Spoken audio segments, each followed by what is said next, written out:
میری عمر 36 سال ہے۔ میری لو میرج ہوئی تھی۔ ہم کلاس فیلوز تھے اور ایک دوسرے کو 6 سال سے جانتے تھے۔ ہم بہترین دوست تھے۔ دوران تعلیم ہی ہم نے فیصلہ کر لیا تھا کہ میرے شوہر کے جاب میں سیٹل ہونے کے بعد گھر والوں کی رضامندی سے ہم شادی کر لیں گے۔ میرے شوہر کے جاب کے بعد ہمارے گھر والے ملے اور ہماری شادی ہو گئی۔ اللہ نے ہمیں ایک بیٹے سے نوازا۔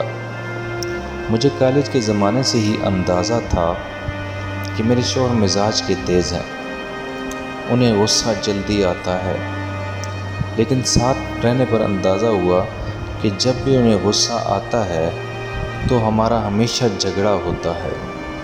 مجھے یہ فیل ہوتا تھا کہ وہ مجھے کنٹرول کرنے کی کوشش کرتے ہیں۔ جب بھی جھگڑا زیادہ ہوتا، میں اپنے بچوں کو لے کے میکے چلی جاتی۔ میرے میکے والے مجھے سہارا دیتے، مجھے تسلیاں دیتے کہ اس نے کیا تمہیں لاوارث سمجھ رکھا ہے۔ میری بہنیں فون پہ میرے شوہر کو بہت سناتی۔ بہرحال صلح صفائی ہو جاتی اور میں گھر آ جاتی۔ لیکن یہ بات ہم دونوں جانتے تھے کہ ہم دونوں ایک دوسرے سے پیار کرتے ہیں اور میں اپنے شوہر کو کبھی بھی نہیں چھوڑنا چاہتی تھی۔ لیکن ہر جھگڑے کے دوران انہیں یہ ضرور کہتی کہ اگر مجھے چھوڑنا ہے تو چھوڑ دیں۔ مجھے علم ہے کہ یہ سب میں صرف اپنی انا کو بلند رکھنے کے لیے کہتی تھی۔ ایک بار ہمارا جھگڑا اتنا بڑھ گیا کہ انہوں نے پہلی بار مجھ پہ ہاتھ اٹھایا اور گھر سے باہر نکال دیا۔ میں سیدھا اپنے میکے چلی گئی۔ میرے گھر والے مجھے لے کر سیدھا پولیس اسٹیشن گئے۔ میرے شوہر اریسٹ ہو گئے۔ سسرال والوں نے مجھے کیس واپس لینے کے لیے کہا۔ میرے شوہر نے مجھ سے معافی مانگی اور کہا کہ آئندہ یہ سب نہیں ہوگا۔ میں نے کیس واپس لے لیا اور واپس اپنے گھر چلی گئی۔ 3 ماہ بعد ہمارا پھر سے جھگڑا ہوا اور میں ہمیشہ کی طرح بچہ اٹھا کر اپنے میکے چلی آئی۔ 2 دن بعد مجھے جب خبر ملی کہ میرے شوہر ہسپتال میں ہیں تو میرے گھر والوں نے مشورہ دیا، تمہیں دیکھنے جانے کی کوئی ضرورت نہیں، بلکہ میری بہنوں کا کہنا تھا کہ یہ سب ڈرامہ ہے، تمہیں ایموشنلی بلیک میل کرنے کے لیے۔ وہ 1 ہفتہ ہسپتال میں رہے، نہ میں ملنے گئی اور نہ ہی کال کی۔ کچھ دنوں کے بعد طلاق کا سمن ملا۔ مجھے طلاق نہیں چاہیے تھی، مجھے اپنے شوہر سے محبت تھی۔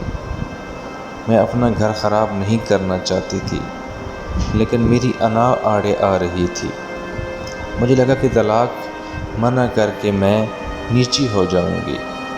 میں نے انہیں کال کی کہ جب چاہیں طلاق لے لیں، میں بھی اس جہنم میں نہیں رہنا چاہتی۔ کورٹ میں ہمارا کیس آسانی سے نپٹ گیا۔ میرے شوہر نے میری ساری ڈیمانڈز، بچے کی کسٹڈی، خرچہ دینا قبول کر لیا۔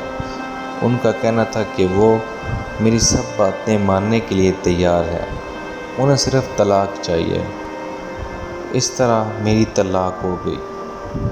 میرے شوہر نے کچھ عرصے بعد دوسری شادی کر لی۔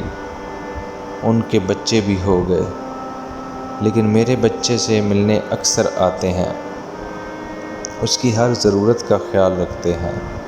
بچے کا خرچہ بھی مجھے پابندی سے ملتا ہے، بلکہ میرا گزارا بھی انہی پیسوں سے ہوتا ہے۔ میں اپنے بچے کے ساتھ میکے میں رہتی ہوں۔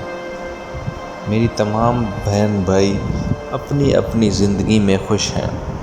میری وہ بہنیں جو خود فون کر کے میرے شوہر کو باتیں سنایا کرتی تھیں، وہ اب مجھے الزام ٹھہراتی ہیں۔ مجھے اب احساس ہوتا ہے کہ میں اپنی شادی بچا سکتی تھی اگر میں نے ہر بات میں دوسروں کو اتنا انوالو نہ کیا ہوتا۔ کبھی کبھی ہمارے خیر خواہ ہی ہمیں ڈبو دیتے ہیں۔ میں اب بھی یہ نہیں کہہ رہی کہ میرے شوہر یا میری غلطی نہیں تھی، لیکن ہمارے جھگڑے اتنے بڑے نہیں تھے جن کی وجہ سے طلاق لی جاتی۔ یہ میری درخواست ہے سارے کپل سے کہ جہاں تک ہو سکے اپنے معاملے خود نپٹائیں۔ آپ کا خود سے بڑھ کر کوئی خیر خواہ نہیں۔